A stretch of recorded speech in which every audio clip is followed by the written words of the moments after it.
Go onto any writer's forum, and the word of the hour is trauma. I have trauma from being picked on in high school. I have trauma from that time my mom made me eat broccoli. I have trauma from that time I witnessed a horrific war take place on TV from my cozy couch.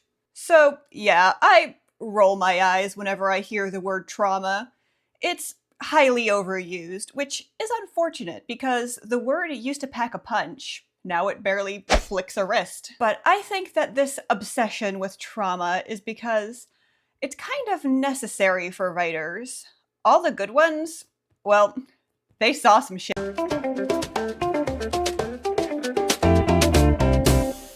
Hi, I'm Lulu, and welcome to my channel. So, I'm not saying we need to have experienced the horrors of literal war or survived a prison camp to be good writers. But we do need a little life experience. The stuff I wrote as a happy-go-lucky teenager growing up in a safe town with parents who loved me and gave me a stable home life, it was fluff. Because my life was fluff.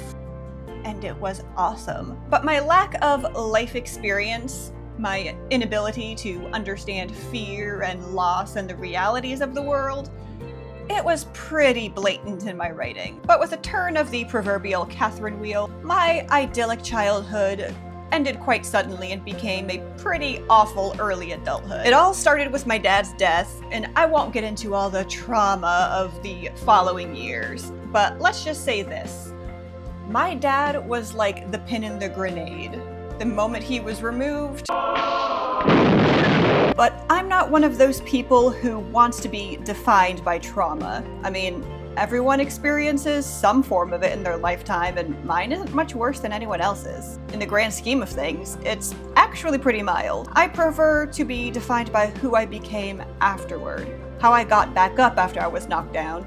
And about a year later, I started writing my first serious novel. I mean, I had something to write about now. I knew what it was like to lose a loved one. I experienced injustice.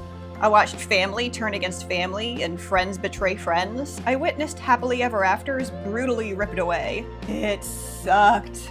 And it made for great storytelling, because now, my stories actually meant something. There are just some experiences that are almost impossible to emulate if you haven't experienced them for yourselves. Have you ever heard childless people try to give child-rearing advice?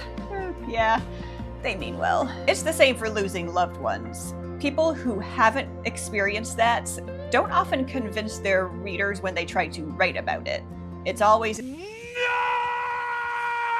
that's not how people typically react. Maybe some do, but as for myself, after I heard my dad died, I sat on the couch in silence for a while. And then I went to my room and binge-watched Fawlty Towers. I also was watching Monty Python and the Holy Grail while giving birth. I don't think I could have coped during the hardest parts of my life if not for John Cleese. Thanks, bro! Anyway, does my reaction to my dad's death make sense? No. Is it cinematic? Hardly. But it's closer to the reality of dealing with the shock of loss. It seems like anytime I lose someone close to me, it's always an emotional slow burn, never some big dramatic moment. It's like getting gut punched so hard you can't breathe. You've just gotta sit down for a while. But wait a minute, I hear you say.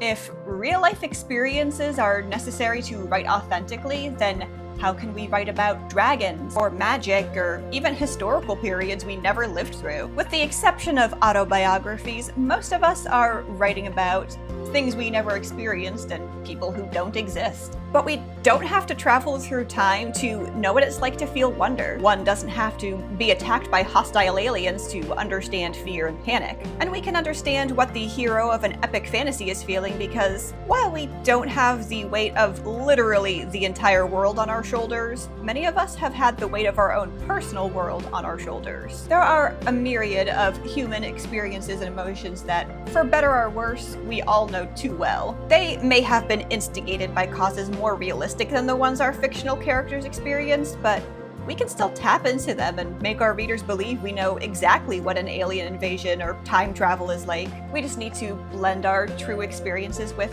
a little pinch of imagination. But that's just this writer's opinion. what life experiences most shaped your writing? Drop those in the comments down below. Like and subscribe for more content like this in the future, and I'll see you in the next video.